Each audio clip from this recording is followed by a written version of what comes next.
보건대학원 보건정책관리 전공 중이고요. 어느덧 이제 4월 달에도 매주 쉬지 않고 저희가 세미나를 해왔습니다. 다양한 연자분들하고 저는 아주 덕분에 공부도 많이 하고 있고 자극도 되고 배우는 게 많은 시간인 것 같아요. 그래서 오늘은 이 포스터 옆에 제가 띄워놨는데 국민건강증진 종합계획 2030 수립의 의의와 지역보건사업과의 연계 방향에 관해서 한국건강증진개발원 건강증진 사업실장으로 계시는 오유미 선생님을 모시고 말씀을 드리려고 합니다. 화면 넘어라 소리는 아마 저 혼자 칠 가능성이 있지만은 큰 박수로 맞아드리고요.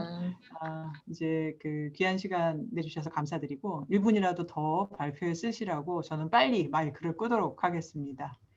부탁드립니다. 예, 그럼 제가 시작해도 될까요? 제가 화면 공유를 하면 되겠죠? 공유 드리겠습니다. 예, 잘 보이시죠?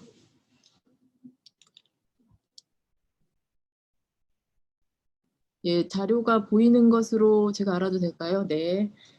오늘 중요한 자리에 또 이렇게 초대해 주셔서 감사합니다. 사실 국민건강증진 종합계획 말씀을 해주셨는데 세부 내용도 소개시켜 드리겠지만 사실 정책이나 연구하는 입장에서는 아까 교수님이 말씀해 주신 대로 어떻게 세웠고 또 그 과정에서 수립의 의의는 뭘까라는 얘기를 좀 더 드리고 싶어서 그런 내용을 중심으로 하고 좀 시간이 여유가 된다면 세부 내용까지 같이 소개를 해드리겠습니다. 사실 세부 내용은 이미 발표가 돼 있기 때문에 그 내용이라기보다는 왜 이런 주제가 들어갔고 어떤 주제들이 새로 들어갔고 그 이유는 뭔지를 좀 중심으로 해보겠습니다. 네, 제가 항상 소개를 할 때 제일 먼저 보여드리는 그림이고 정책을 처음에 설계하면서 국민건강증진종합계획 그리고 다들 많이 들어보셔서 아시겠지만 뭐 WHO의 NCD, UN의 SDG 또 각자 영역별로 뭐 영양기본계획, 비만대책 또 이런 것들이 존재합니다. 또 지역사회에서는 지역보건의료계획이라고 4년마다 수립을 하고요. 결국에는 지자체에서 국민, 주민들한테 가는 건 지역 통합 건강증진 사업이라는 내용으로 표현이 되는데요. 결국엔 이게 각자가 아니라 전체적으로 큰 그림을 가지고 있다라고 해서 그 고민으로 시작해서 좀 그림을 그려보기 시작했는데 사실 이게 전체적인 체계라고 보시면 되겠습니다. 그래서 누군가 정책을 만들 때도 당신이 단순히 기본 계획 하나를 만드는 게 아니라 이게 HP랑 연결이 되고 또 더 나아가서는 WHO, NCD, UN SDG 또는 지역사회 통합건강증진 사업으로 발현이 된다라는 얘기를 좀 해주고 싶어서 이제 이 진행을 했고요. 그렇기 때문에 제가 앞에도 제목을 지역보건의 연계 방향이라고 적은 것은 단순히 중앙부처의 계획일 뿐만 아니라 이것이 지역의 계획 또 지역의 사업으로 연계되고 그래야만 정책으로서의 역할을 할 수 있기 때문에 그렇습니다. 또 잠깐 을 드리면 워낙에 다들 아시다시피 UN의 SDG가 있고요. 거기에는 목표 3이 이 건강 증진에 속합니다. 다만 목표 1부터 여러 가지 목표들이 다 있는데 감염질환도 있고 모성건강도 있고 또 뭐 교육의 기회 이런 것도 있는데요. 모든 것들이 다 건강정책에 연결이 돼서 아마 자료를 보시면 UN에는 SDG에 대한 설명이 있을 것이고 WHO에도 SDG 자료가 있습니다. 보시면 SDG 자료를 건강증진의 정책 방향에서 바라본 자료들도 있어요. 그래서 저희는 그 자료를 쓰면서 모든 정책의 건강을 헬스 인 올 폴리시를 거기서 얘기를 많이 하는데 그런 자료도 같이 볼 수 있습니다. 두 번째는 어쨌든 SDG의 이 특히 비간염성 질환 같은 경우에는 NCDS, WHO의 계획과 연결이 되는데요. 이 NCDS도 결국에는 정책을 만들 때는 그냥 중요하다라고 하는 게 아니라 우리 HP처럼 중장기 계획을 세우거든요.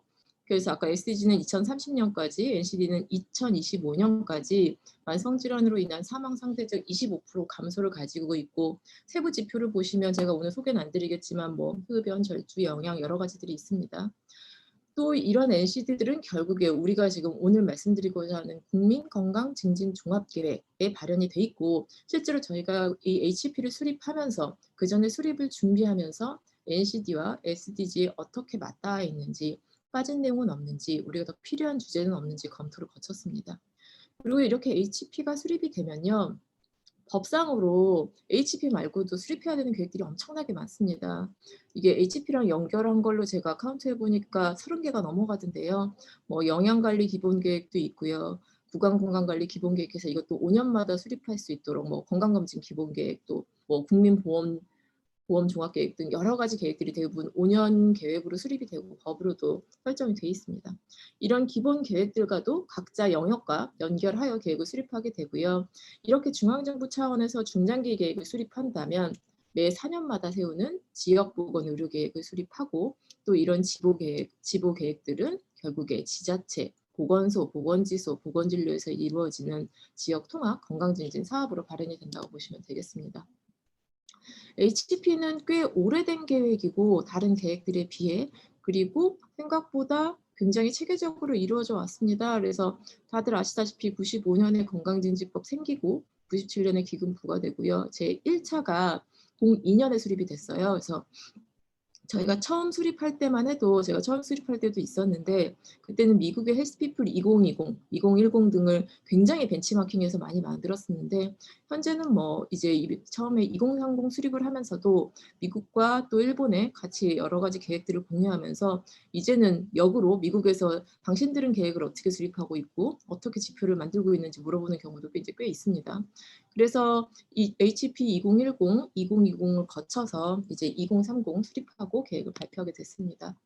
잠시 보시면 사실 구조를 보시면 비전, 총괄 목표 그리고 여러 가지 사업과 성과 지표로 구성되어 있는 것은 동일합니다. 대부분의 중장기 계획은 이런 구조를 가지고 있고요. 비전 보시면 이게 아마 그 세월에 따라서 이 단어나 명칭이 좀 달라질 텐데요. 사실 기본 개념은 비슷합니다. 그래서 HP 2020 1차를 세울 때만 해도 75세 건강 장수 실현이 가능한 사회라고 했는데 지금 생각해보면 건강 수명이겠죠. 근데 조금 더 처음에 개념을 세울 때는 일반 사람들이 좀 알아들을 수 있는 말을 만들었고요. 총괄 목표는 그래서 국민 건강수명 연장이라고 했습니다. 그리고 2, 3, 4차 거쳐서 지금까지도 총괄 목표 두 가지는 항상 같습니다. 건강수명 연장 그리고 건강 형평성 제고고요. 비전을 보시면 2차만 해도 온 국민이 함께하는 건강 세상이었고요. 3차, 4차 때는 온 국민이 함께 만들고고 이제 5차 때 또 5차, 6차는 이거보다 훨씬 더 넓어진 범위로 비전을 설정하거든요. 그래서 단순히 선언적인 비전이지만 여기서도 정부 정책의 가장 첫 번째 단계고 어떤 것들을 추구하는지 알 수 있습니다. 그래서 1, 2차 때는 좀 정부 주도로 갔다고 하면 2차 때부터는 같이 함께 가자. 그리고 그다음에 HP 2030 때는 이제 국민이 직접 나서서 참여하는 계획으로 만들어졌다고 보시면 되겠습니다. 구성 내용은 화면으로 넘어가겠습니다. HP 2030에서 가장 얘기할 때 제일 중점으로 얘기하는 건 오래 준비했다는 겁니다. 10년 계획을 만드는데 HP 2010, 2020은 평가 6개월 하고요. 그 다음에 수립 6개월 했어요, 항상. 그래서 1년에 거쳐서 계획을 만들었는데 물론 1년도 짧지 않은 기간이긴 합니다만 HP는 10년치 대계이고 또 그러려면 앞으로 10년 후에 어떤 일들이 일어나는지를 알아야 되기 때문에 여러 가지를 감안해서 거의 3년 전부터 준비를 하기 시작했습니다. 그래서 17년에는 현재까지 HP 2010, 2020에 뭐 어떤 연구가 이루어졌고 현안 발굴을 하고 실제로 이때 우리랑 비슷한 구조와 계획을 가지고 있는 게 미국의 헬스피플이랑 그 다음에 일본의 건강일본 21이라고 있어요. 그리고 당연히 WHO NC도 있고요. 그래서 이 세 정부 또는 WHO 국제기구의 담당자를 불러서 실제로 각자 계획을 발표하고 논의하는 시간도 가졌습니다. 그리고 18년, 19년에는 전체적인 전문가 포럼을 운영하면서 19년부터 HP의 본격적인 마련이 시작됐다고 보시면 됩니다. 그래서 18년에는 연구를 통해서 19년에는 기본 틀, 비전이랑 총괄표 만들고 20년에는 세부 내용을 채워가는 것으로 만들었습니다. 물론 19년에 2020 평가도 했고요. 그리고 20년 작년 12월에 건강증진정책심의위원회 심의해서 통과가 돼서 1월에 발표가 되었습니다. 추진 체계를 보시면 앞서서 말씀드린 수립위원회에서 전체적인 구조를 만들고요. 또 각자 분과가 6개 구분이 되어 있기 때문에 이 분과별로 각자 성과 지표라든가 사업을 만들었습니다. 그리고 저희 사무국은 건강증진 개발원에서 추진하게 됐습니다. 그래서 계획 수립을 할 때 가장 중점으로 둔 것은 이게 단순히 정책을 위한 정책. 사실 우리가 국민건강증진 종합계획이라고 하는데 국민들 얼마나 알까? 정말 모든 사람이 다 알 수 있을까를 고민해 본다면 그렇지 않았거든요. 사실 지자체, 보건을 전공한 사람도 국민건강증진 그 종합계획 모르시는 분들 많거든요. 그래서 모든 사람이 알고 참여할 수 있는 계획을 만들자가 가장 컸고요. 그렇기 때문에 이 정책적 실효성, 정책을 만들어서 사업까지 연결될 수 있는 것, 그리고 사업까지 연결이 된다면 어떤 성과를 볼 수 있는지 성과 목표랑 지표가 제대로 설정이 돼 있는 것. 그리고 마지막으로는 저희가 이렇게 아이고 가려서 안 보이네요. 네. 모든 사업에서 건강 형평성을 반영한다. 사실은 형평성이 중요한 게 제가 2010부터 쭉 형평성 재고는 계속 나왔다고 말씀을 드려 설정되었다고 말씀을 드렸는데 그럼에도 불구하고 형평성을 몇 세까지 한다. 어떻게 한다. 라는 구체적인 지표가 없었어요. 그래서 올해는 그것들을 구체적인 지표를 세우고 세부 사업에 반영한다라는 원칙을 세워서 진행을 했습니다. 수립 경과를 좀 자세히 보시면 제가 다 설명드릴 것은 아니고 내용을 보시면 이렇게 연차별로 쭉쭉 준비를 해왔고 계획 수립 또 중간중간 평가를 하면서 의견 환류를 진행하면서 지자체랑 국민 참여 또 이렇게 국민들이 참여했다는 걸 보여드리고 싶어서 전체적인 표를 가지고 보여드렸습니다. 그럼 주요 내용 소개해 드릴게요. 제일 많이 보신 표고 HP에 관심이 있으시거나 발표됐다는데 무슨 내용이 있지? 라고 궁금해 하신다면 보셨을 내용인데요. 세부 내용 중에 2020과 비교해서 변경된 내용을 말씀을 드리면 아까 말씀드렸던 것처럼 비전은 모든 사람의 평생 건강, 이전에는 국민으로 한정했었는데 이제는 모든 사람이라는 개념을 가져갔고요. 비전에. 총괄 목표 같은 경우에는 건강수명 연장, 건강 형평성 제고인데 건강수명은 2020 때까지 75세까지라는 목표가 있었어요. 근데 건강 형평성 같은 경우는 이 형평성 제고라는 지표를 세운 것만으로도 훌륭하다라고 해서 2020까지는 그 세부적인 지표가 없었어요. 그래서 2030에서는 타 국가도 벤치마킹하고 또 R&D 연구를 통해서 지역 간, 소득 간 건강 수명의 격차를 줄이는 것으로 이 계획을 수립했습니다. 그래서 사실 건강 형평성 고려할 때도 건강 수명으로 할 것인가 아니면 기대 수명으로 할 것인가 여러 가지 고민을 했었는데 그 여러 가지 전문가 협의를 거쳐서 이렇게 지표를 만들었고요. 이 세 번째로 가장 기본 추진 원칙이라는 것이 8가지가 있는데 6가지가 있는데 보시면 굉장히 다 아시는 내용이고 당연히 계획에 반영되어 있는 건데 이게 2020까지는 실제로 텍스트나 체계도에 그려져 있던 적이 한 번도 없어요. 그래서 이런 원칙을 따르고 있는 것은 맞으나 이렇게 공고하게 기본 추진 원칙에서 이렇게 이 계획의 틀 안에 삽입하고 실제로 이런 계획을 중시한다라고 놓아두었습니다. 그리고 다들 이제 익숙하신 6개의 분과 또 28개의 과제로 이루어지는데요. 분과를 보시면 2020과 변화가 좀 있는 점은 특히 분과에서 여기 정신건강관리 보이시죠? 사실은 정신건강관리가 중점과제 수준으로 하위 과제였어요. 근데 이번에는 신체적인 건강, 정신건강 이렇게 페어를 이루어서 균등하게 배분을 했고요. 그 다음에 또 여기 보시면 비간염성 질환과 만성 질환과 감염성 질환 그래서 이렇게 또 다시 이렇게 구분을 했고요. 그 다음에는 인구 집단별 건강 관리 그리고 전반적인 인력 인프라 이런 것들을 담는 건강 친화적 환경 구축으로 되어 있습니다. 그래서 분과에서는 이렇게 아까 말씀드린 것처럼 코로나 시대이기도 하고 현재는 어느 것 하나 중요하지 않은 것이 없기 때문에 단순히 신체적인 건강만 추구하기에는 정신 건강도 중요하고 또 감염병 관리만 하기에는 당연히 만성질환 우리의 건강 증진 중요하기 때문에 이 모든 것들이 좀 더 균등하게 배분을 해서 같이 병행하여 추진할 수 있도록 분과를 좀 정리했습니다. 중점 과제를 보시면 우리가 건강생활 실천이라고 했을 때 지난 20년간 2020에서는 금연, 절주, 영양, 신체활동 꼭 4가지를 뽑았었거든요. 근데 이번에는 구강건강까지 건강생활 실천에 포함했습니다. 왜냐하면 구강건강도 어렸을 때부터 건강이 중요하고 실제로 관리를 해야만 성인까지 이 건강 증진이 유지가 되기 때문에 구강건강을 이쪽 건강생활 실천에 옮겼고요. 정신건강관리에 자살 예방, 치매, 중독, 지역사회 정신건강을 분류했습니다. 비감염성 질환 예방관리, 만성질환 예전에는 2020에는 이것을 만성 퇴행성 질환 이쪽 분과로 두었었는데 이것들을 좀 더 구조화해서 아예 만성질환으로 분리를 했고요. 암, 심내혈관 질환, 그리고 비만, 손상까지 포함되어 있습니다. 그리고 간염성 질환 같은 경우에는 저희가 이것은 특정 병 위주로 했었어요. 그런데 여기에서는 뭔가 결핵 뭐 이런 식으로 뭐 에이즈 이렇게 했었는데 조금 더 신종 감염병도 많이 발생을 하고 감염병은 체계가 더 중요하기 때문에 아예 구분을 감염병 예방 및 관리, 또 감염병 관리 위기 대응, 또 우리가 현재로서는 물론 지금도 미세먼지 얘기가 나오긴 하지만 이전에는 고려하지 못했던 기후 변화성 질환까지 구분을 두었습니다. 그리고 인구 집단별 건강 관리도 보시면 생애 주기별로 다시 한번 나래비를 세웠습니다. 영유아, 청소년, 여성, 노인하고 그다음에 특정 취약계층, 장애인, 근로자, 군인을 두었습니다.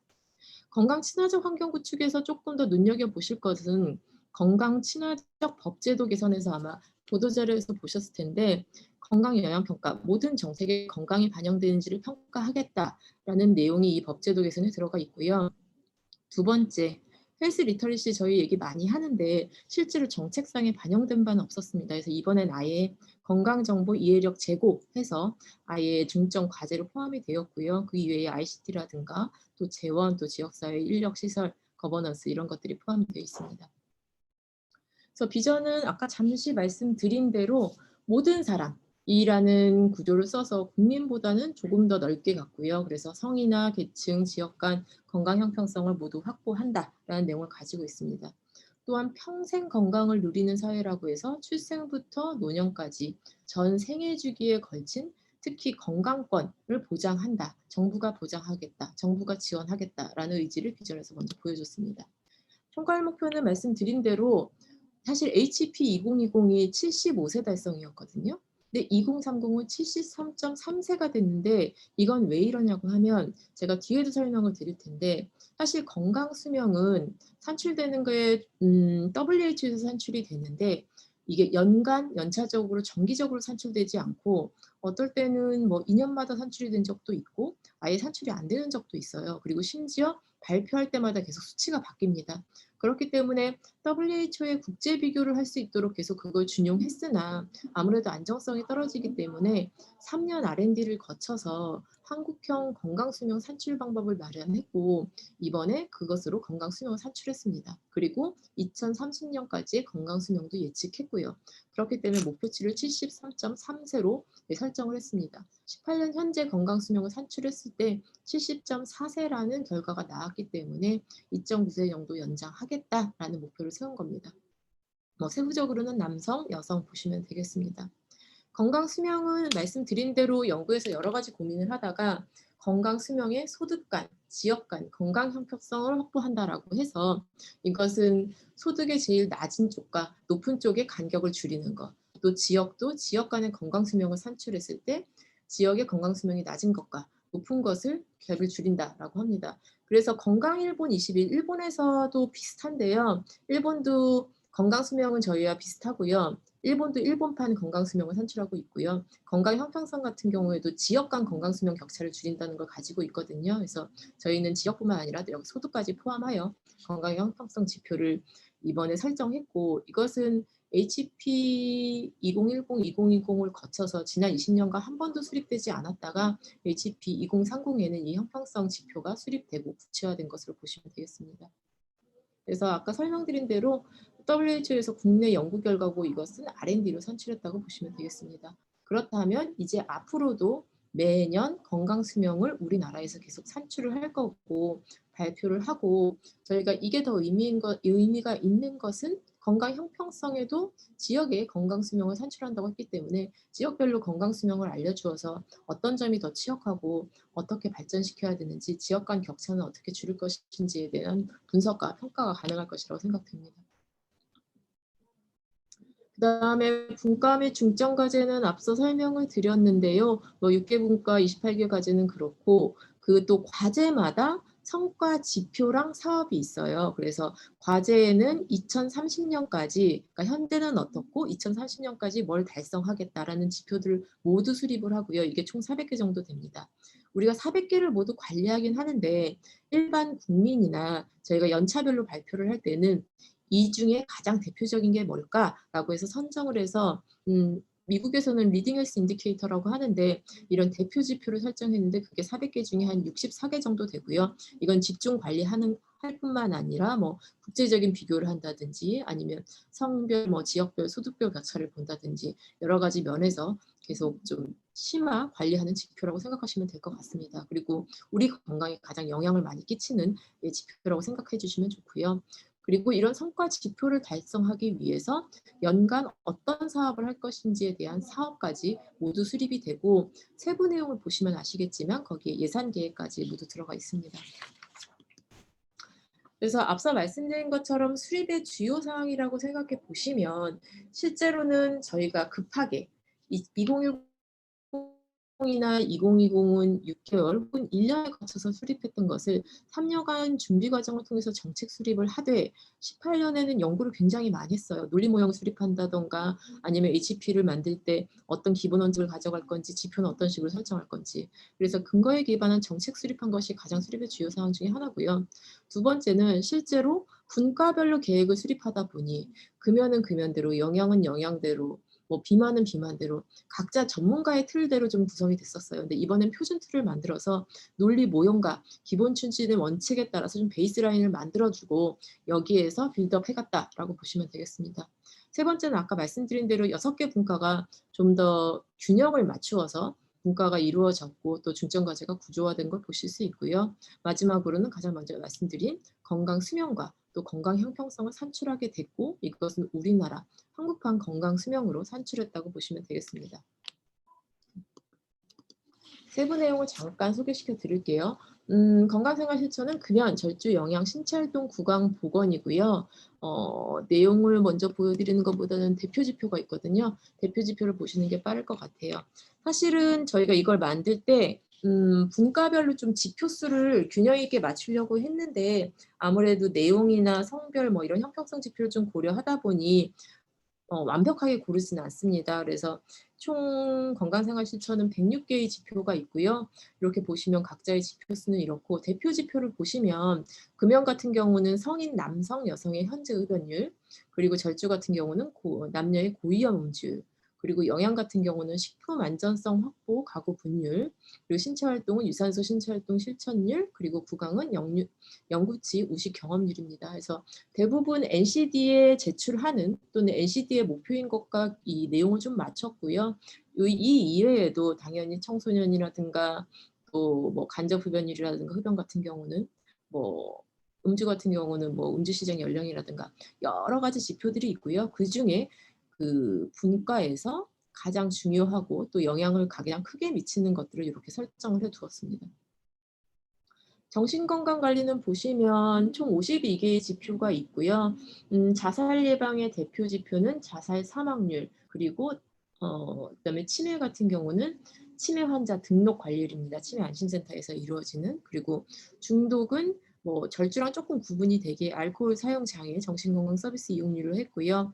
특히 저희가 정신건강 중에는 이 지역사회에서의 구조가 굉장히 중요하고 거버넌스가 중요하기 때문에 정신건강의 서비스 이용률이 지역사회에서 얼마나 이루어지는지를 이렇게 대표 지표로 설정했고 보여드린 바대로 현재 현황과 그리고 2030까지의 이렇게 목표치를 수립해 두었습니다.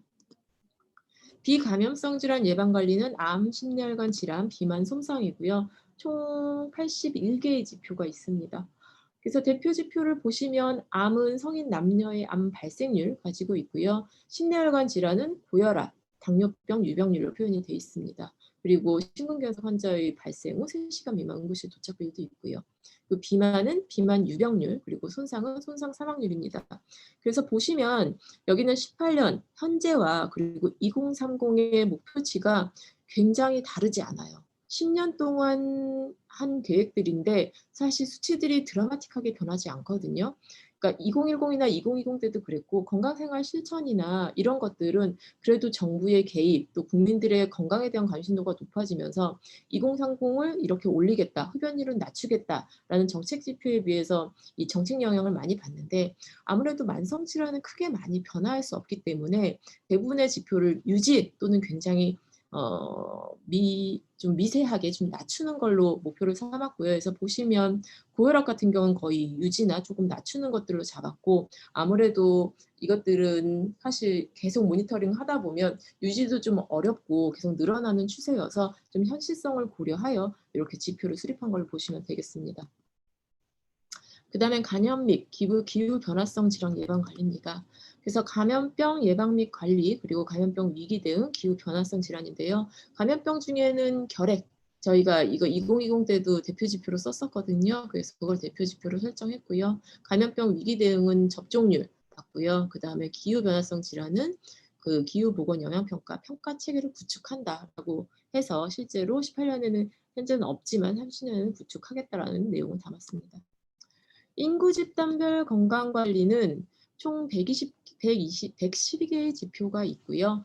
영유아 같은 경우에는 영아 사망률, 그리고 아동 청소년 같은 경우에는 고등학교원 남녀 학생이 현재 흡연율을 삼았습니다.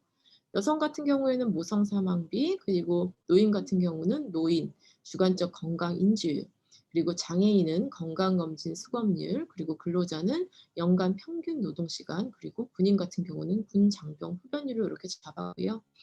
실제로 2020에서 뭐 영아 사망률이나 모성 사망률 같은 경우는 계속 대표 지표였고, 특히 이 지표들은 관리가 잘 되고 있고 또 정부 정책들이 계속 발현이 돼서 사실 2020 때도 2020에 도달하기 전에 먼저 다 성과 달성을 한 지표에 속하긴 합니다. 그럼에도 불구하고 어쨌든 관리는 필요하고 앞서 계속 말씀드렸듯이 SDG나 NCD에서 관리하는 지표이기 때문에 대표 지표로 구성하였습니다.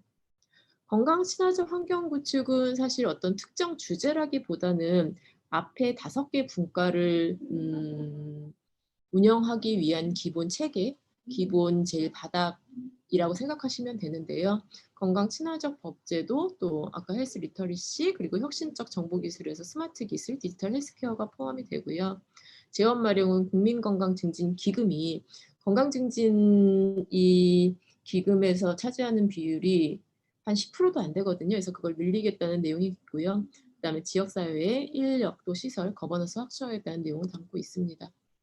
그래서 여기에는 실제로 지표 관리보다는 아까 제일 기본적인 기반이기 때문에 저희가 두 번째 얘기했던 건강정보 이해 능력 수준, 헬스 리터리시는 어떤 식으로 평가할지 아직 지표가 잡히지 않았기 때문에 이 지표를 개발하고 실제로 그 지표를, 그러니까 사람들이 건강정보를 제대로 이해하고 제대로 활용할 수 있는 능력을 키우겠다라는 목표를 삼아서 지표를 만들어서 그게 70.0%까지 하겠다라는 대표 지표를 만들었습니다. 분과별 중점과제 이건 기사가 좀 잘 나와가지고 그 내용을 좀 붙였는데요. 각자 분과별로 좀 중요하게 생각하는 사업들 내용들이 담겨져 있습니다.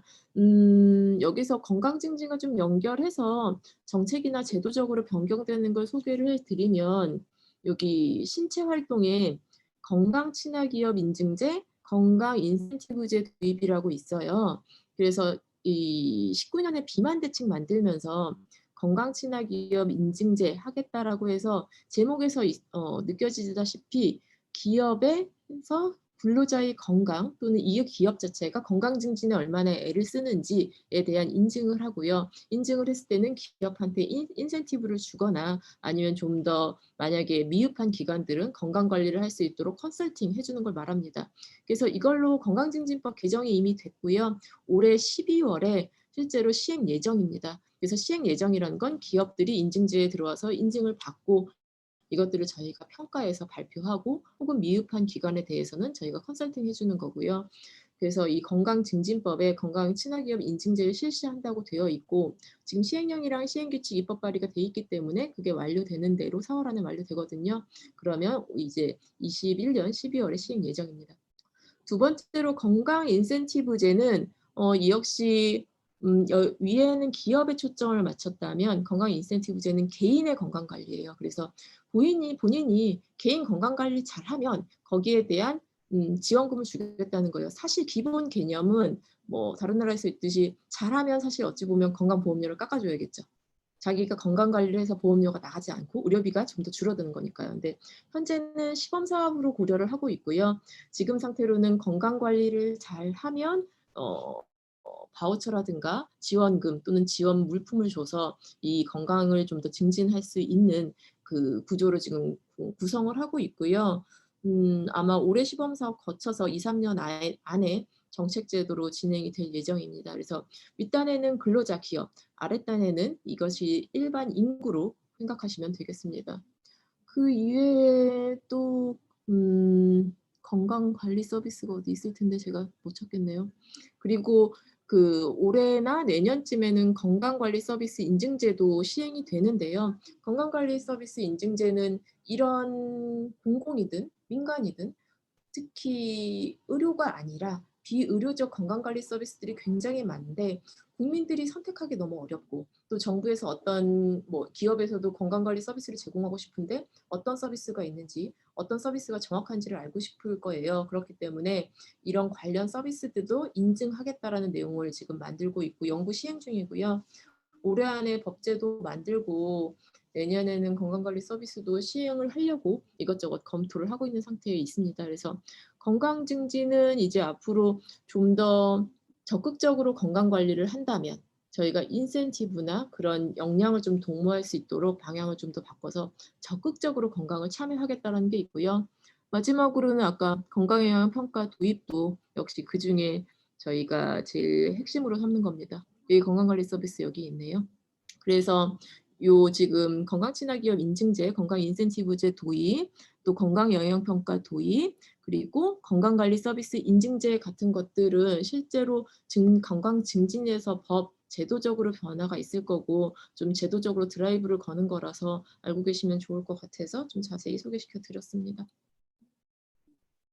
그래서 지금까지 HP 수립에 대해서 말씀을 드렸는데 의의를 다시 한번 말씀을 해드리면 저희가 2030은 정말 충분한 준비 기간을 통해서 10년을 계획했다. 그래서 처음에 단순히 지금 당장 2-3년 안에 일어날 일도 고민을 했지만 앞으로 향후 10년간 어떤 일이 벌어지고 어떤 건강 문제가 생길 것인가 고민을 했고요. 사실 저희가 진행하는 과정에서 미리학자도 불러다 모셔서 여러 가지 브레인스토밍도 하고 주제를 좀 만들어내는 과정도 거쳤습니다. 이러한 것들이 시간이 충분했기 때문에 저희가 여러 가지를 고려했던 거거든요. 그래서 충분한 준비 기간을 통해서 지속 가능한 중장기 계획을 수립했다가 첫 번째고요.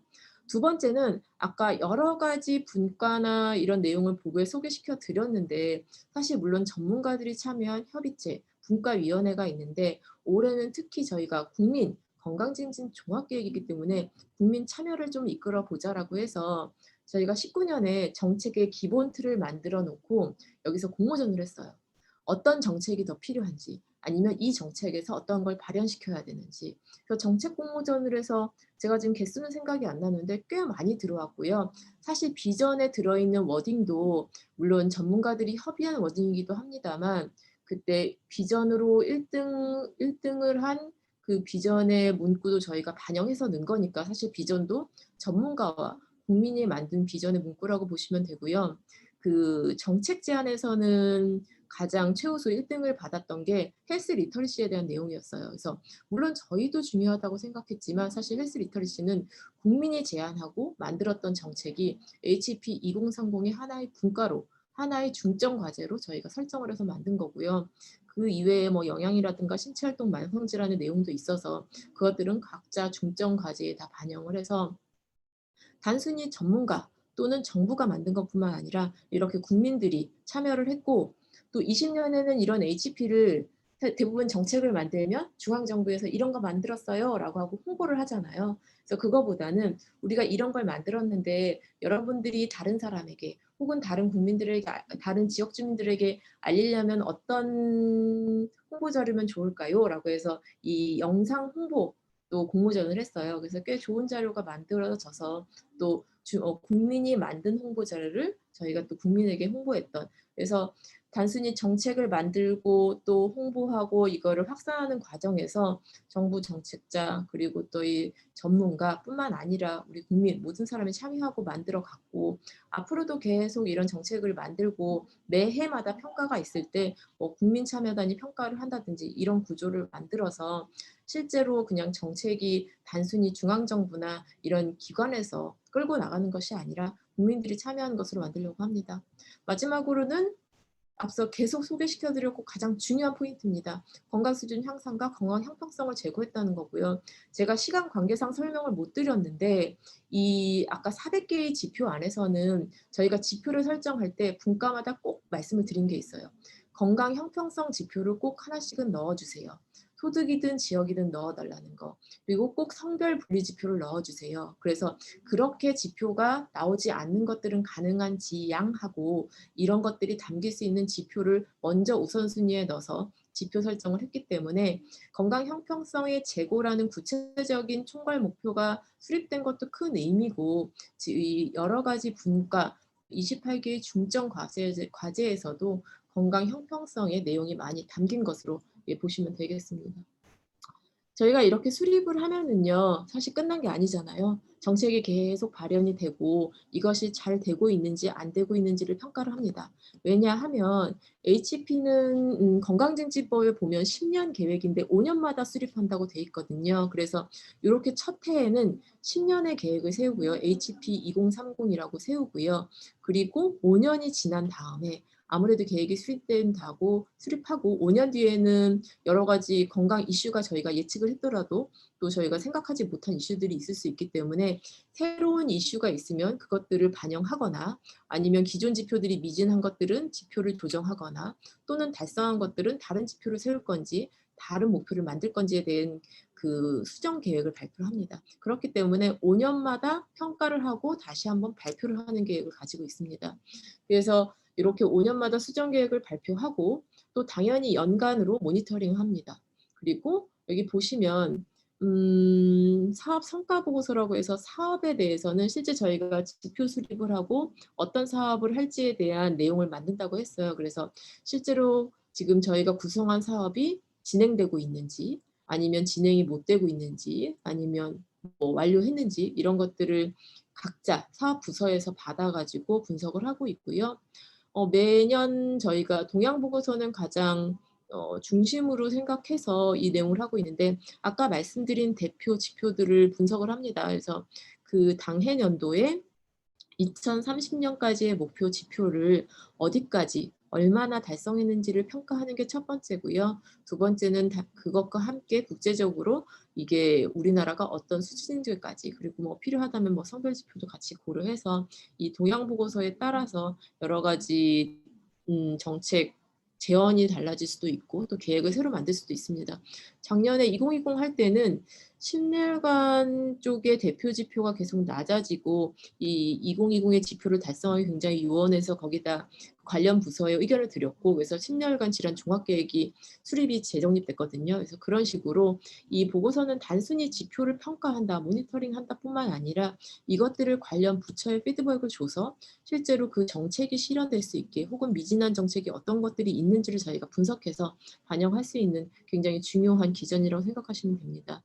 총괄은 아까 말씀드린 400개의 지표를 점차 한꺼번에 검토를 매년 하고 있습니다. 평가 범위는 앞서 잠깐 소개해드렸지만 목표 달성도 그리고 건강 격차, 성별 격차, 양성 등이 있기 때문에 그리고 국제 비교 수준으로 하고 있습니다. 그래서 2020까지는 사실 저희가 수립된 이후에 이런 평가를 도입했기 때문에 성별이 안 나눠져 있는 것도 굉장히 많았고요. 건강 격차가 검토할 수 있는 것도 지표도 많이 없었어요. 근데 2030에는 아예 수립 때부터 이러한 것들을 고려해서 수립하라고 하기 때문에 아무래도 평가를 할 때는 좀 더 수월하고 또 이런 거에 대한 세부적인 분석이 가능할 것 같습니다. 그리고 이거는 넘어가겠습니다. 지역보건 연계 잠깐만 소개시켜 드리고 마무리할까 합니다. 앞서 말씀드린 것처럼 전체 그 큰 체계에서 HP를 수립하고 지부와 연결해서 통합건강증진 사업과 연결이 된 것처럼 HP와 지역보건은 떨어질 수 없는 관계이긴 합니다. 특히 이번에 건강형평성 지표를 만들면서 지역 간 격차를 줄이겠다는 내용이 있고 이것은 결국에 지자체에서 또 정부에서 끌어갈 내용인데요. 뭘 보여드리고 싶냐면 제가 이제 고민을 하면서 도대체 지자체에선 계획을 얼마나 수립하고 어떤 내용이 있을까를 찾아봤어요. 그래서 사실 보건의료 기본법에 의해서 보건의료 발전 계획이라는 가장 큰 계획이 수립되는데 한 번도 수립된 적 없고 이번에 발표되거든요.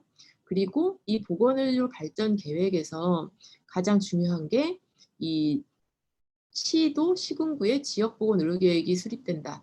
그러니까 보건의료 발전 계획과 지역보건의료계획이 가장 이 연결해서 제일 중심적인 계획이고요. 또 이것과 대등하게 저희는 건강증진은 국민건강증진 종합계획을 가지고 있고, 아까 영역별로 기본계획들이 제가 있다고 말씀을 드렸는데, 구체적으로 보면 뭐 영양, 암, 심혈관, 정신보건, 구강보건 뭐 이런 것들이 있습니다. 그리고 이런 것들을 법으로 보면은요, 중장기 계획을 수립하고요. 연차별로도 또 시행 계획을 세워요. 그러니까 사실은 국민건강증진 종합계획도 이번에 10년 계획 발표하고 연차 계획, 그러니까 2021년에는 어떻게 할 것이다 라는 계획을 수립해야 되거든요. 그래서 중앙부처에서 이렇게 계획을 수립하고요. 시도에서 보시면 아까 보건의료 발전 계획에는 뭐 응급의료, 공공의료, 사회보장, 국민건강보험 이런 것까지 다 포함될 텐데, 여기도 시도에서도 응급의료라든가 공공은 시도에서 1년에 한 번씩 계획을 수립해야 돼요. 그리고 암이나 심혈관 보이시죠? 이런 것들을 보면 이것도 다 시행 계획을 1년마다 수립해야 돼요. 그러면 각자 계획에서, 암에서는 계획이 하나지만 시도에 건강증진 관련한 부서에서 계획을 수립하려면 1년에 적게는 3개, 많게는 10개까지 연차별 계획만 수립한다는 거예요. 그렇다면 실제로 계획은 계획대로만 수립이 되고 이게 실행할 수 있는 여력이 굉장히 많이 없어질 거라고 생각을 합니다. 보시면 시군구도 마찬가지예요. 시도만 연차별 계획을 세우냐? 그건 또 아니에요. 시군구도 연차별로 계획을 수립해야 되는 것들이 꽤 많습니다.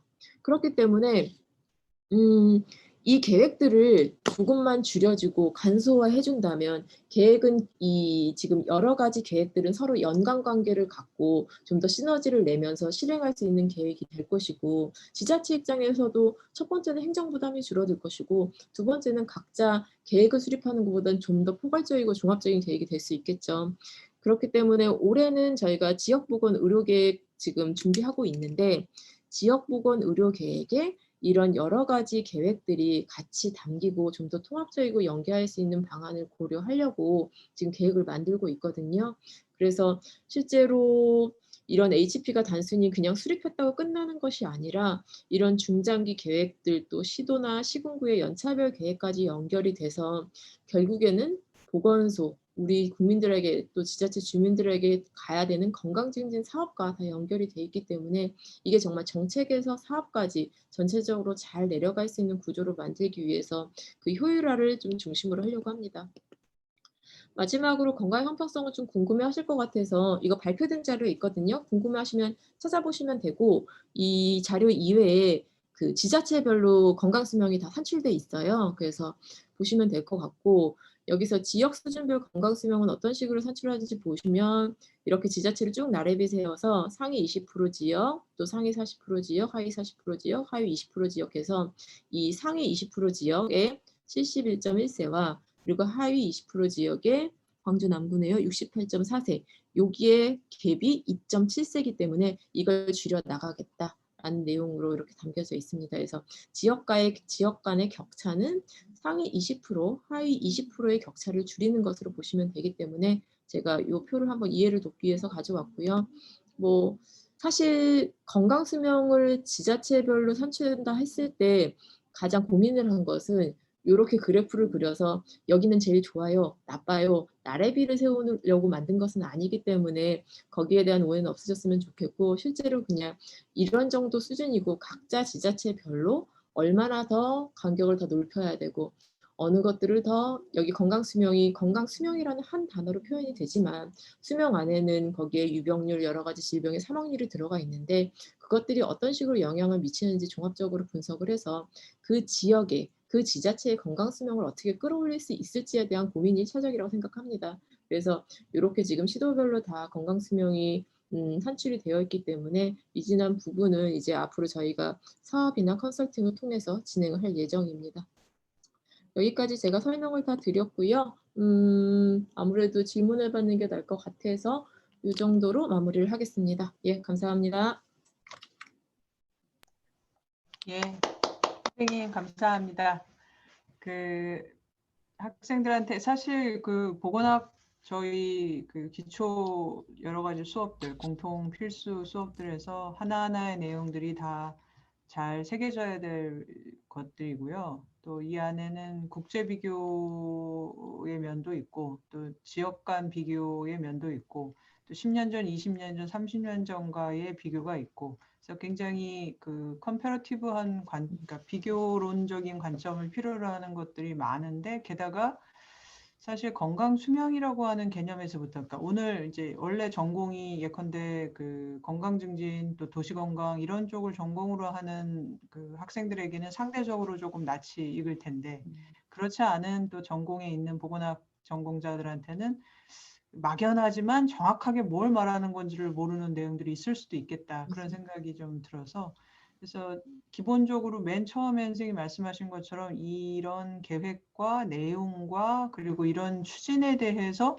사회적인 인지도도 중요한데, 이제 우리 보건학 관련자들에게 이 내용에 대한 인지와 이해도가 어느 정도 되는지에 대해서 혹시 이 증진개발원에서 혹시 그러니까 모니터링을 하시거나 그런 게 있으신지. 그러니까 그런 갑자기 문득 좀 생각이 들어가지고, 그러니까 저는 아무래도 하는 일이 이렇다 보니까 이제 건강과 관련된 그 틈틈이 이제 그런 그 보도나 아니면 알림이나 아니면 전문지에서의 정보 제공 같은 거에 나름대로는 민감한 편이라고 생각을 하지만, 그러니까 잘 알려져 있다라고 가정하기에는 또 아닌 것이 있을 수 있어서 혹시 그냥 다른 학생들이 질문 준비하거나 하는 동안에 이런 중요하고도 기본적이며 또 사실 상당한 게다가 이제 이 비전에서 함께 만들어간다는 전 굉장히 반가운, 그러니까 모두의 것을, 그러니까 모두의 누림을 모두가 누리기 위해서 함께 만들어야 한다라고 하는 그 철학이 반영된 것은 참 좋은데, 그것에 대해서 혹시 기관이 파악하고 계시는 우리 국민들 사이에서 맨 처음에 계획이 알려졌을 때에 비한 인지도의 향상이라든지 또 언론 보도에서 이런 내용들이 보다 어젠다로서 세팅이 되는, 그러니까 의제로서 설정이 되는 힘에 대해서 어떤 변화가 있다고 보고 계시는지, 그러니까 어떤 것들을 더 하면, 어떤 노력들이 더 있다면 더 많이 알려지고 또 더 많이 이해가 되고 더 많은 소통의 내용으로 자리 잡을 수 있을 것이라고 보시는지 그냥 문득 궁금해가지고 한번. 사실은 공식적으로 발표를 하진 않았는데 국민건강 증진 종합계획을 알고 있느냐라고 연차별로 조사를 하긴 합니다. 네. 근데 높지는 않아요. 사실 한 10%가 안 됐던 걸로 기억이 하는데 올해는 아마 올해도 조사를 들어가면 그나마 좀 높아질 거라 생각하는 거는, 첫 번째는 어쨌든 계속 준비를 해왔고 저희가 의도한 바는 아니나 이번에 HP 2030이 언론 자료가 꽤 많이 나갔어요.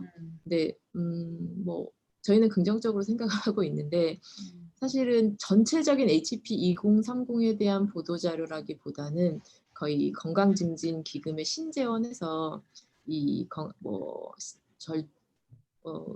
술과 관련한 데 세금을 부여한다든가 담배세를 더 올린다든가 뭐 이런 식의 내용이 좀 나갔어요. 그래서 물론 중장기적으로 고려는 할 수 있고 어쨌든 여러 가지 건강증진과 관련해서 신텍스 같은 걸 고민하고 있다 정도였는데, 이게 당장 한다 뭐 이런 식으로 발표가 되면서 언론에 노출이 굉장히 많이 됐어요. 그래서 그렇기 때문에 좀 더 인지도는 높을 거라 생각은 하고, 다만 결국에 정책을 국민들이 안다는 건 본인들한테 와닿아야 되는 거잖아요. 아, 이 정책이 있으면 좋겠어. 이 정책이 여기엔 있나? 여기엔 뭐가 담겼지? 라고 궁금해해야 되는데, 사실 2020까지는 그렇지 않았던 것 같아요. 그렇기 때문에 지금 국민들한테 당신이 뭐가 필요합니까? 라고 저희가 질문도 하고 또 거기에 대한 정책 제안을 받았던 건데, 그렇기 때문에 어쨌든 현재의 인지도보다는 더 높아져야 되는 건 자명하고, 그렇다면 국민들이 좀 더 관심을 가질 수 있는 주제, 지표들에 대해서는 좀 더 보여주려고 하는 거고, 그렇기 때문에 아까 말씀드린 건강 인센티브제라든가 건강 친화 기업 같은 것들은 아무래도 본인들이 일하는 직장에서 자기가 건강 증진을 하는 환경에서 이걸 하면 이만큼 좋아진대, 그게 어디에 담겨 있더라? 라고 했을 때 HP가 될 수 있기 때문에 그런 내용들을 생각한다면 거기서 좀 더 발현하려고 하고 있고요.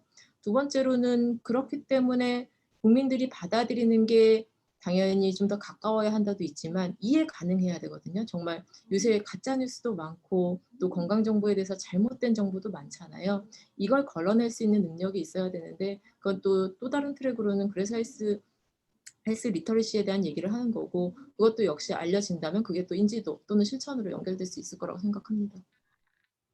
네, 답변 감사합니다. 제가 그 헬스 커뮤니케이션 학회장을 할 음, 적에 이제 그러니까 자문 음, 추천도 부탁을 하셔서 이제 몇 분을 추천을 해드렸고 제가 그땐 여력이 안 돼가지고 그러는데 헬스 리터러시가 새로 들어간 것은 매우 이제 중요하고도 반가운 변화이기는 한데 그 네. 이전에 이제 두 가지를 언급을 드린 게 음, 예컨대 건강보험공단에서 내지는 식약처에서 이제 자체적으로 실시하는 이제 인지도 평가들을 하지 않습니까? 근데 네, 이제 네. 이 헬스 리터러시 향상을 할 때 그 이전에 이제 전제가 돼야 되는 건 이제 노출은 물론이요. 게이트키핑을 비롯해서 의제로서 설정될 수 있는 파워를 가지고 있어야 한다라는 점에서 저는 이 건강증진개발원의 조직 차원의 PR, 그러니까 이 PR이 이제 상업 광고의 그 광고 홍보를 말씀드린 게 아니라 그런 많은 이런 좋은 아무리 그 구슬도 깨야 진짜 보배라고 조금 더 적극적인 그 공적 소통이죠. 공적 정책 소통에 대한 좀 계획이나 기획 혹은 투자나 아니면 어떤 실제의 어떤 시도들을 그러니까 내부 모니터링은 계속 해 가시더라도 그런 것이 좀 필요하지 않나. 그러니까 지금은 이제 다른 자리에서 말씀을 또 여러 번 드릴 수 있을 거라 생각하지만 지금 우리 국민들이 건강에 대해서 가지고 있는 건 24 내시 7 그러니까 일주일 내내 24시간 돌아가는 정보 생태계 속에서 국민들이 있다라고 하는 가정에서 생각을 해보면 그러니까 중요하고 필요하니까 알아서 이해하거나 챙길 것이다라는 가정이 이제 잘 안 되는 시대이기에 그런 점에서 이제 저는 가급적이면 우리 공중보건 분야의 많은 기관들이 정책 소통의 중요성을 좀 더 각인을 하고 관련된 활동들을 조금 더 적극적으로 벌여 주실 필요가 있다.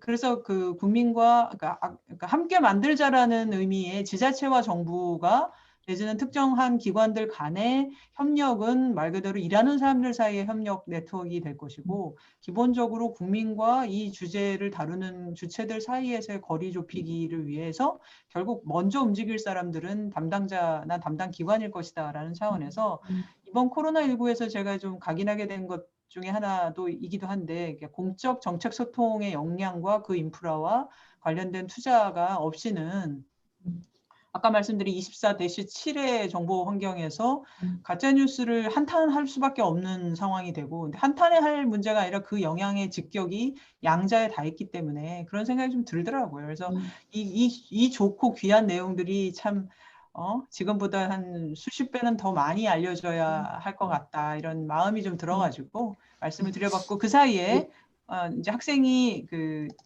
의견을 남긴 것 같습니다. 좋은 내용이 많이 있네요. 아이고 네, 좋네요. 이제 한번 네, 읽어봐 설명을 주시고 드릴까요? 제가 대독은 안 네, 해도 되겠죠? 한번 네네.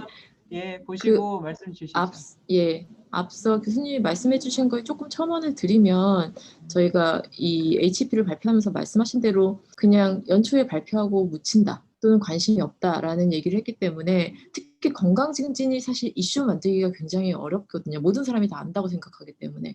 그래서 건강정보 플랫폼을 만들긴 할 예정입니다. 지금 만들고 있고. 그래서 말씀하신 공공정책 소통이라든가 아니면 일반적인 건강정보 또 국민들이 그리고 HP에서 들어가 있는 여러 가지 이슈들을 매월 저희가 이제 발간하고 또 거기에 대해서 홍보도 할 예정이거든요. 그래서 국민들이 알아야 되는 혹은 국민들이 궁금한 것들은 매월 이제 이슈를 발간해서 HP와 연결해서 할 예정이고요. 말씀하신 대로 여러 가지 정책 소통이나 정보 전달은 플랫폼을 통해서 중장기적으로는 할 생각을 가지고 있는데 여러 가지 좀 고려해서 진행을 해보도록 하겠습니다. 질문은 인센티브제 말씀해 주셨는데 사실 인센티브는 건강 인센티브제는 저희가 신체 활동으로 배정이 돼 있어서 그런데 비만 예방 대책에서 나왔던 것이어서 이게 단순히 신체 활동으로만 포함될 건 아닌 것 같고요.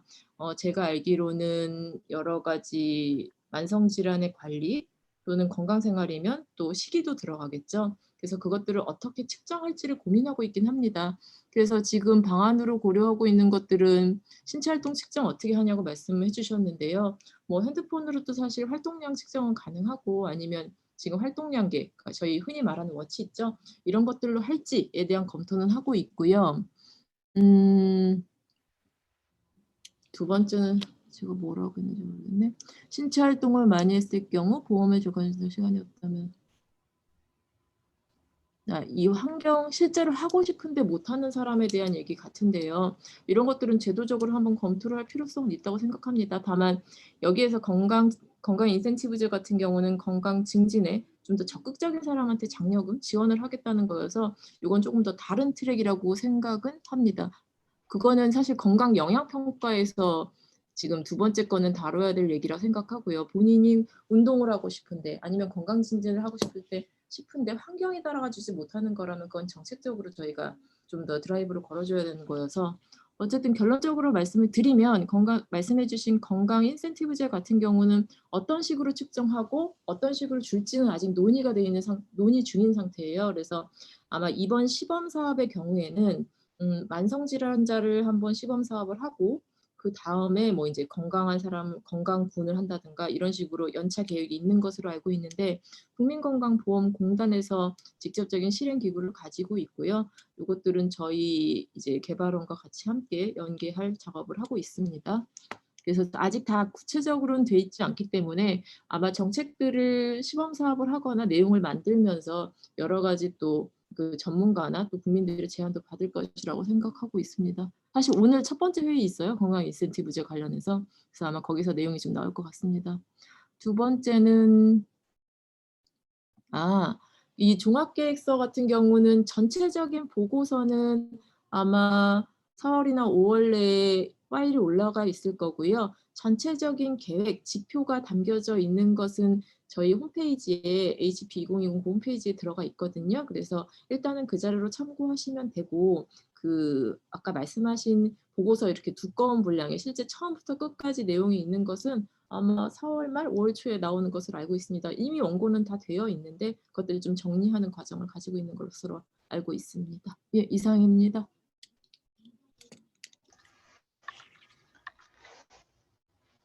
예, 혹시 뭐 다른 선생님들 혹은 학생들 질문 이런 또 시간이 또 언제 올지 모르니까 질문이나 의견 있으시면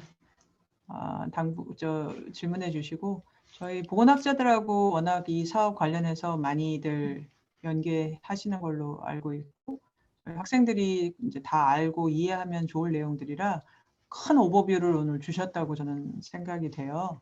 그래서 시간이 이제 몇 분 남지 않아서 한 명 정도라도 의견이 있으면 더 듣고 그렇지 않으면 좀 자주 이런 자리에 또 이제 아까 알리신다고 하는 정보나 아니면 어떤 세미나나 발표나 아니면 연구 자체의 기회에 저희 학생들이 많이 지원도 하고 관심도 갖고 또 연구자들과의 교류도 더 많아지고 그러면 좋겠다는 생각이 정말 드네요. 이제 코로나 위기 상황에서 이 건강증진 인프라와 투자와 이 그런 노력 없이 회복이 거의 불가능한 오늘도 독일에서 뭐 자료가 왔던데 코로나19 전 매년 대비 너무 정신건강 상태가 아까 저는 개인적으로는 밑에 분과에서 정신건강이 독립적으로 나온 거에 대해서 매우 중요한 변화였다. 그러니까 헬스 리터러시가 올라간 것도 그렇지만 정신건강 문제가 이제 물론 이제 지표를 제가 다 보진 않았지만은 그래서 자살만 외에도 우리가 살펴야 될 것이 많기는 한데 건강 형평성 문제에 상당히 심각한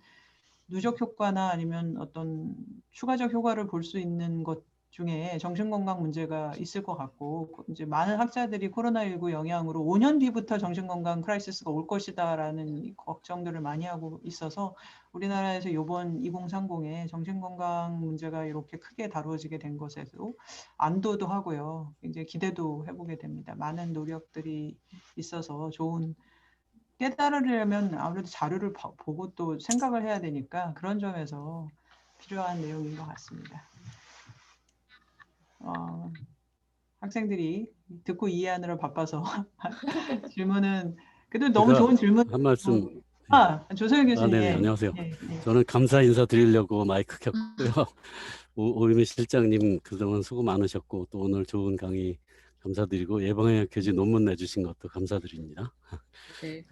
결국 이제 저도 수립위원회 참여했지만 다시 봐도 굉장히 잘된 내용, 잘된 걸로 봐서 이제 다음에 2040 때는 과연 뭘 더 개선할 수 있을까 걱정이 미리 될 정도라고 저는 생각도 했는데, 지금부터 이제 남은 굉장히 중요한 작업은 아까 이제 윤명수 교수님도 말씀하시고 실장님도 말씀하신 것처럼 이제 국민들과의 소통을 어떻게 함께 해나가느냐, 어떻게 함께 만들어 나가는 길을 같이 가느냐, 이제 이거라서 가장 중요한 게 이제 결국 홈페이지를 통해서 많은 사람들이 적어도 뭐 연구자들이라면, 보건학 연구자들이라면 한 달에 한 번 정도는 꼭 들어와야 되는 사이트로 만들고, 기자들이라면 뭐 일주일에 한 번 정도는 꼭 들어와서 확인해 봐야 되는 사이트로 만드는 작업이 남아 있으실 것 같습니다. 앞으로 좋은 또 추진력을 잘 가지시기를 기대를 하고 있습니다. 수고 많으셨습니다. 감사합니다.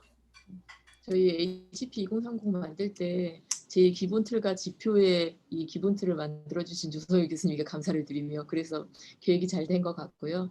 말씀하신 대로 어쨌든 그냥 계획으로 끝나지 않고 좀 더 같이 만들어갈 수 있는 계획이 되게 플랫폼, 또 소통 플랫폼이랑 또 정보 전달할 수 있도록 좀 더 신경 써 보겠습니다. 감사합니다. 네.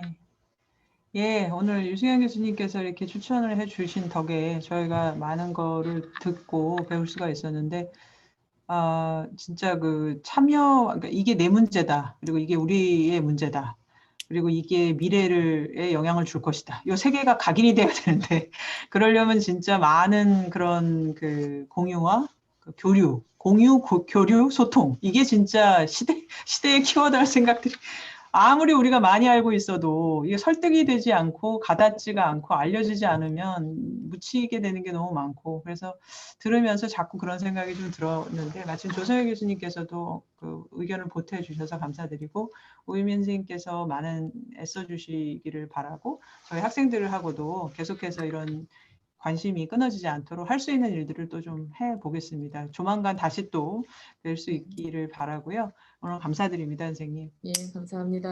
예, 시간 내주셔서 정말 감사하고, 저희 학생들 또 우리 다음 주엔 또 주제가 조금 달라지는데요. 굉장히 저는 기대하는 중요한 주제이기도 합니다. 다음 시간에도 이 시간에 또 잘 만나도록, 이게 매주 만나다 보니까 이 이름들이 낯익고 이제 정드네요. 이제 정들어. 그래서 끝까지 우리 5월 끝까지 갈 수 있도록 친구들 한 명씩 더 손붙잡고 오고, 그렇게 해서 이제 화목하고 또 공부가 되는 그런 수요 정책 세미나가 될 수 있도록 노력해 봤으면 좋겠습니다. 감사합니다. 조성희 교수님 와주셔서 감사합니다. 네, 고맙습니다. 우리 다음 시간에 만나요.